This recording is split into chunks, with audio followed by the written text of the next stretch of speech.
Arvoyarns. It's kind of like it's going in both directions. It actually really reminds me of in the Halo universe. Mm-hmm. You've got like classically, you've got like the humans and Master Chief, and then you've got the Covenant, which is like a grouping. That's like I feel like that's more of a Forerunner sound actually. Yeah. But okay. Yeah. The Covenant's like a collection of different species, right? Mm. Yeah, that's your bad. Messed up. Xbox Live, Halo 3 was the best Xbox Live time. Everybody knows that. Anyway, so check the no. so brought to you by Xbox. Yeah, Bungie favorites. So in the Halo universe, there was like a bunch of the aliens that fought the humans. They were like a group of species that had come together and called themselves the Covenant. Oh. But originally, there was like these two that are like sort of the most prominent within the Covenant. There's like the elites who were like this warrior class. They were just super badass fighters with the knife energy swords. Yeah, okay. And then you've got the prophets, who are there's not that many of Halo them. 4? No, it's way before that. Screw me then. They got the prophets, and they're like these super technologically advanced people who never leave their chairs and are sort of like really they can't really do anything with their bodies, but they can do everything with technology. And so what happened in the history is that actually the warrior class of people and which are called the elites, mm-hmm. and the prophets, because it's all different species, right, from many different planets. But originally, they were the same species. Oh, and snap. so what happened was it was before they got to be really big and be really technologically advanced, but be really decrepit. What happened was it was the thought experiment before that caused the rift. What happened was people in society were like, we're going to go technology all the way and like just go to the moon, and we don't even care about our bodies because we can create like crazy tractor beams that just come down from the sky and do whatever we want, mm-hmm. and we can float and shit. And then the elites were more like warrior class, like almost like the Japanese in the sense that there was a portion of them that were upset about guns coming into play because of the secrecy of the sword. Oh, really? Yeah, right. That was like a real thing. The Last Samurai was a great movie about it. But the Japanese never had hang-ups with guns. No, they did. That's what I'm saying. But they didn't. No. There's a portion of them that totally did. With the samurai class, it rocked the idea of the warrior class of Japan to its core, because guns trump swords.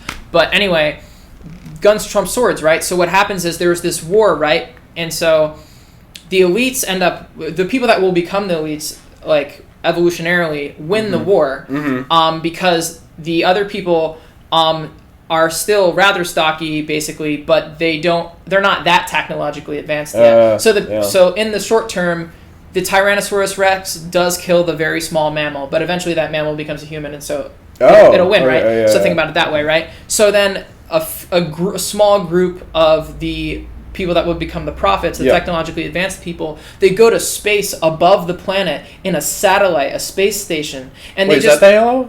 No. Oh, okay. We're not going into the Halo story here. This is Thanks. So now they're in a spaceship, and they just bide their time for like hundreds of years because the meatheads can't reach them. They can't reach them, and they're doing their thing, but meanwhile, they're just technologically getting better and better. And then when they come back down to the planet, they totally own. And they are crowned the leaders of the civilization.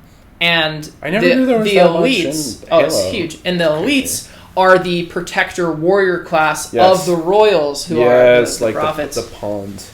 So I have a quick question for you. Did you ever play Halo? No, this is all from... like secondhand. This is all secondhand. Oh yeah, did you ever read the books? I did read a couple of them. Yeah. That's all I know. So Mass Effect. Okay. No, I'm just kidding. I don't know. I never actually played Mass Effect. I played one. It was cool. It was like I liked. You have to play the game through so that you can have sex with every single other species at least once. That's like how you beat the game. Really? No, but it's just I liked Mass Effect, but it was weird. There's a whole story. Like, it's so crazy how they get these big stories condensed into a nice little package. Yeah, I mean, I wonder what the process is, like in the writer's room. Like how they actually they're stoned. storyboard it they're out. super high. Well, even if they're stoned, they need some kind of, I mean, is it on a board? Like, is there like a No, they're whiteboard just- involved? Or No, you know, they're how you just throwing it out organize a there. narrative like that. I met a dude in college. Well, you know, there's a thing that's like, there's a thread, I feel like, running through, you know, because the thing that's hard about video games is that you have to design a game that works with counterfactuals. It's not like a story where it's just like, okay, this happens, a movie, this shot. You gotta take into account, like, well, what if they do that? What if they do that?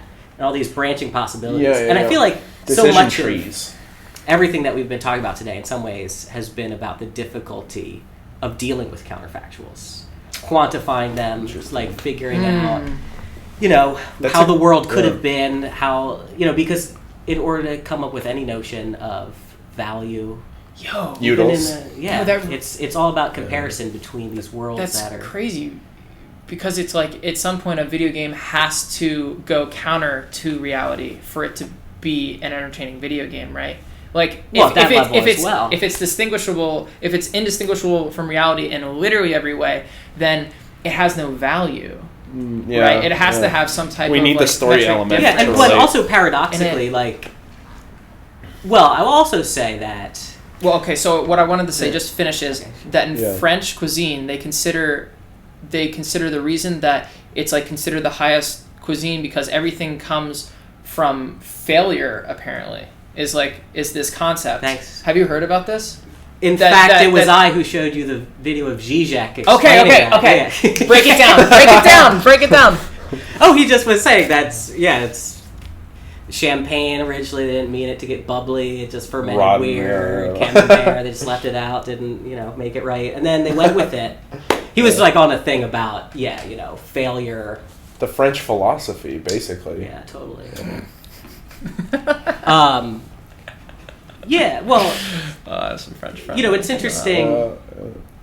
I mean, it's funny that this is perhaps a sidebar, but more like not so much video games, but like interactive fiction. I felt like never took off because I feel like Did you see that Netflix thing? Like they're trying. Oh yeah, the Black Mirror. Yeah, you know, that was a good example of it. I think of a failure or a success. I thought it was moderately successful because I didn't watch it once.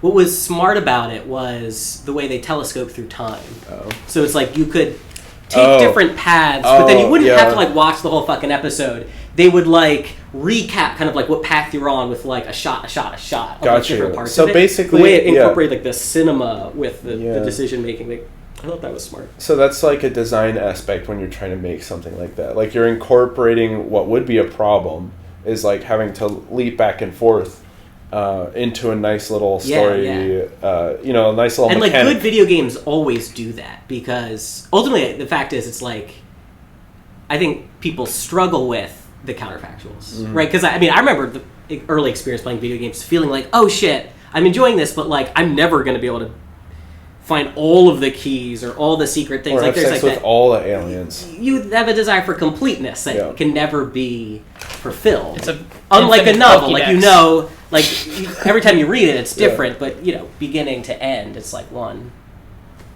journey.